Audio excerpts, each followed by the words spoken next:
এবার আবহাওয়ার খবরের দিকে নজর রাখবো, কারণ গরমে হাঁসফাঁস দক্ষিণবঙ্গ। শনিবার পর্যন্ত তাপপ্রবাহের সতর্কতা। আগামী কয়েকদিনে 3 থেকে 4 ডিগ্রি তাপমাত্রা বাড়ার পূর্বাভাস। পূর্ব মেদিনীপুর, পশ্চিম বর্ধমানে তীব্র তাপপ্রবাহের লাল সতর্কতা। পশ্চিম মেদিনীপুর, বাঁকুড়া, হুগলিতেও চলবে তাপপ্রবাহ। পূর্ব বর্ধমান, উত্তর 24 পরগনাতেও তাপপ্রবাহের সতর্কতা। শুক্রবার দ্বিতীয় দফার ভোটের দিন মালদা, 2 দিনাজপুরে তাপপ্রবাহের সতর্কতা। আলিপুরদুয়ার, কোচবিহার, জলপাইগুড়িতে তাপপ্রবাহের হলুদ সতর্কতা জারি করা হয়েছে। কলকাতার সর্বোচ্চ তাপমাত্রা 39.1 ডিগ্রি সেলসিয়াস এবং রায়গঞ্জে 41.7 ডিগ্রি।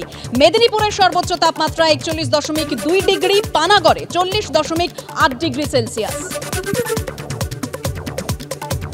এবার মনোনয়নে জোট বার্তা। মীনাক্ষী মুখোপাধ্যায়কে সঙ্গে নিয়ে মনোনয়ন জমা দিলেন অধীর রঞ্জন চৌধুরী। বহরমপুর টেক্সটাইল মোড় থেকে শুরু হয় বাম কংগ্রেস কর্মীদের মিছিল।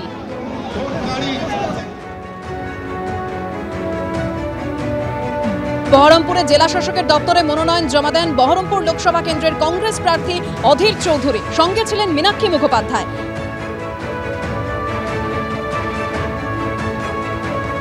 এদিকে আমরা যেমনটা দেখলাম, আজ সকালে ভোট চাইতে মন্ত্রী শশী পাঁজার বাড়িতে পৌঁছে গেলেন কলকাতা উত্তরের বিজেপি প্রার্থী তাপস রায়।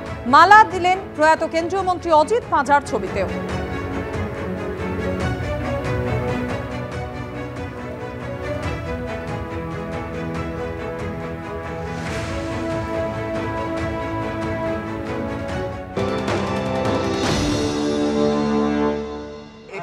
আমার বাড়ি, মানে এটা অজিতদা, আপনাদের সকলেরই অজিতদার বাড়ি, এবং এই অজিতদার বাড়িতেই আমি থাকি।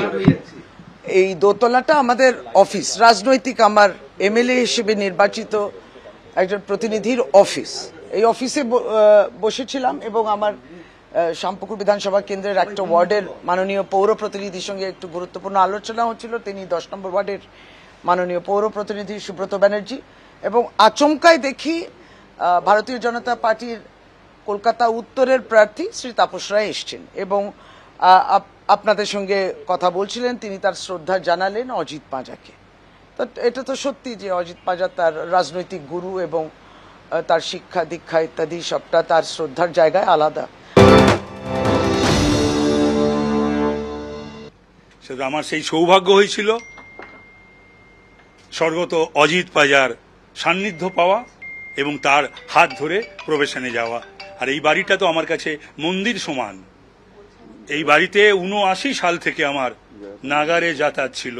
জয়া বৌদির স্নেহ আদর এবং এ বাড়ির সকলেরই। তাই তাকে প্রণাম করতে এসেছিলাম, স্বর্গত অজিত পাঁজার আশীর্বাদ নিতে এসেছিলাম। এখানে দেখা হয়ে গেল ডক্টর শশী পাঁজার সঙ্গে। আমি যদি থাকে প্রসূন এবং পূজা, তাদের সঙ্গেও দেখা করবো, আমি ভোট ভিক্ষা করবো। এখানে একজন কাউন্সিলরের সঙ্গেও দেখা হয়ে গেল, সুব্রত ব্যানার্জি। 100 আমি আমার কাজটা কি?